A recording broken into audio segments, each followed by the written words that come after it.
So, this is John Askew, live from my hotel in Melbourne, talking to you, the Rong Massive, ahead of my open to close at Joshua Brooks on Saturday the 2nd of November. Rong have invited you guys to ask me a load of questions, a kind of interview, and here we go, I'm going to answer them. So in no particular order, what advice do you have for a new DJ or producer trying to break through into the scene?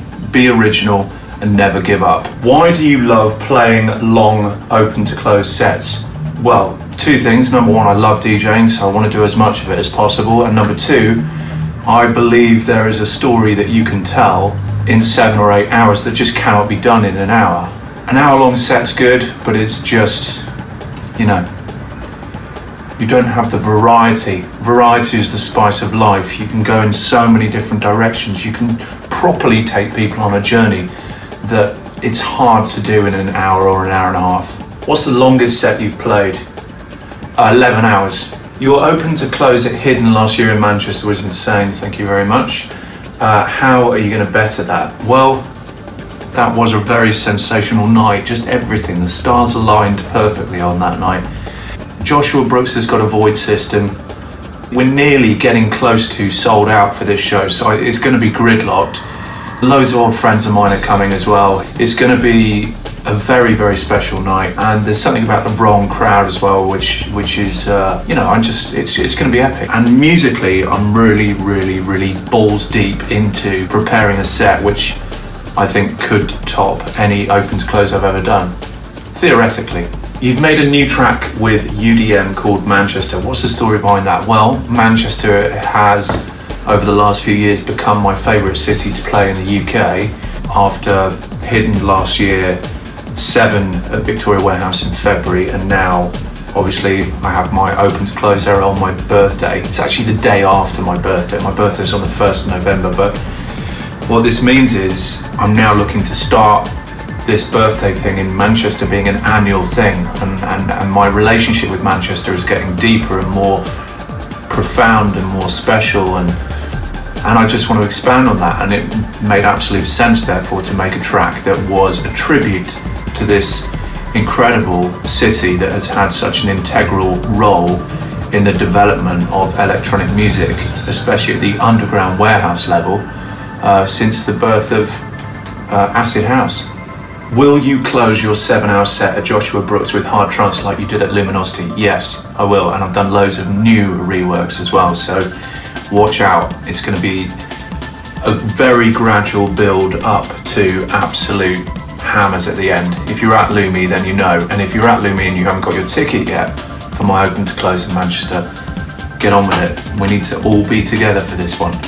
How do you arrange and organise your music for your marathon open to close sets? I get all the music into folders. There's the stuff you play in the first hour. It's kind of broken down, I guess, into the hours.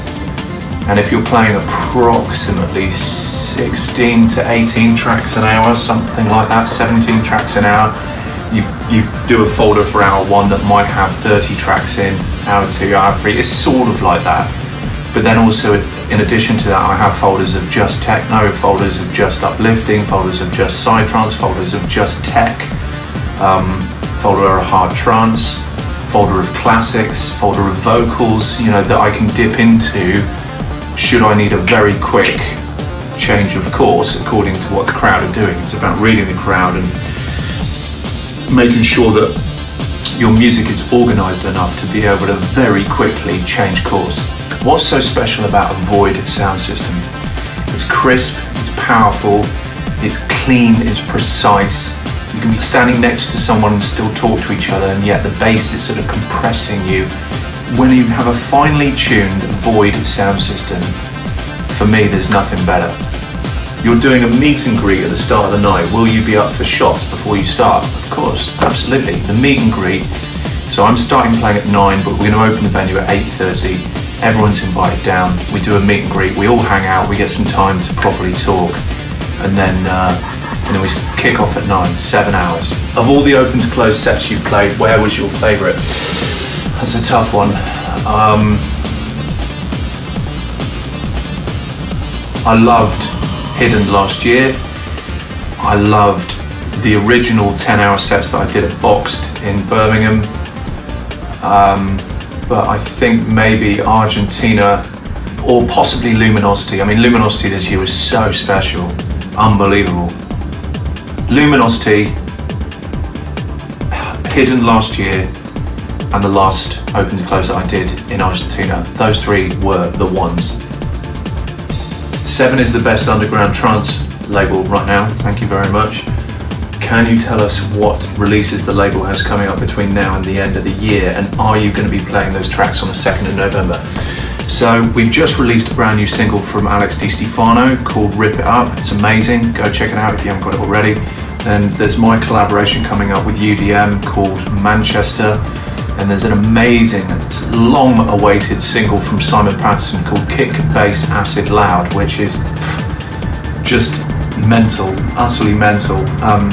And then there is a single from me coming up called All Night All Day.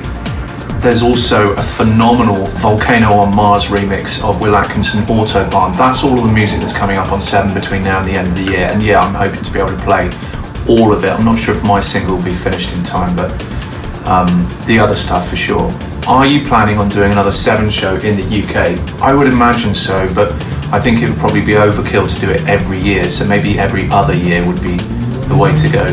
What are you looking forward to most? 7 Amsterdam, 7 Phuket, or 7 at EDC Orlando? I mean, I'm looking forward to all of them. There's something very special about all 7 of us being together and the musical flow that comes with that lineup. You know, everyone's sound is very different. There's no one who's too close to each other. That's what's special about a 7 gig. You get to try every flavour of the trance spectrum. So I'm looking forward to all of those shows, to be honest with you. What track are you going to open with and what track are you going to close with in Manchester? I've kind of got this, can't remember the name of it. I potentially this opening thing which is about 2 minutes long, which is quite cool, ambient thing, but I don't know the name of it. And then I'm going to be ending with some sort of crushing hard trance followed by some emotional little sign off at the end. Yeah, I don't know yet, but I am quite close to sort of arranging the music into the folders that I talked about earlier on. But when are you and Simon Patterson going to do a collaboration together? I mean, it's being talked about at the moment, so I'd imagine probably next year. When are you coming back to Argentina? First 3 months of next year, I'm coming back. Will we see you again with Simon Patterson back-to-back in Buenos Aires? Potentially, but I think my next set there will be on my own. But yeah, that back-to-back we did was amazing, so I'd love to do that again. Next trance track or album release date, I have a track called Manchester coming out on 7 in a few weeks' time. What's the song you played at Creamfields before Voodoo People? I don't remember, but if you send me an audio clip in a direct message on Facebook, I'll identify it for you. Are you coming back to Russia soon? I hope so. Feels like years since I was in Russia. I'd love to come back. There seems to be quite a few cool things going on there, so yes. Favourite artists that you're digging right now? Sam Jones, Alex Di Stefano, Greg Downey is making phenomenal music right now. Obviously Will Atkinson is flying at the moment. All the boys on 7, they're my favourite artists. What's your biggest track of 2019? I don't know. Really hard one to answer. What's your favourite festival to play? A State of Trance Mexico. It was unbelievable. Definitely my top 2 or 3 gigs ever in my life. Unbelievable. Breathtaking.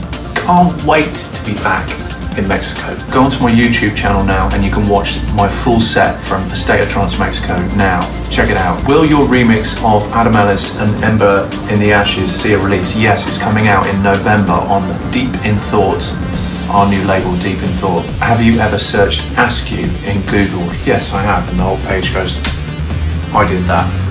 Where's the sample from in Through the Looking Glass? It is from a film called Altered States, which is a deranged film about a scientist who is exploring hallucinating, and he goes to the Amazon rainforest to go with these shamanic tribes and does all kinds of hallucinogenic drugs with them and stuff. But then also he brings those drugs back to his lab in the US, and it's doing flotation tank stuff with it, and he basically trips so hard that he goes backwards in the evolutionary cycle and eventually becomes a monkey. Watch it, it's called Altered States, it's insane. Will there be cake and balloons at your birthday? I sincerely hope so, but that's not really up to me to arrange it. So it really wouldn't be a birthday party without it. What's your favourite kind of birthday cake? My favourite kind of birthday cake is probably carrot cake. I quite like carrot cake. So I think I've answered everyone's questions. If I miss one, I'm very sorry to you. But anyway, Saturday, the 2nd of November, Rong, my birthday party, 7-hour open to close. Get there and be coming in the door at 8:30. We start the music at 9, but we're doing a meet and greet, hang out at 8:30. It's nearly sold out, so get your tickets now on the Rong website. And I'll see you there, Joshua Brooks, Saturday, the 2nd of November. Go.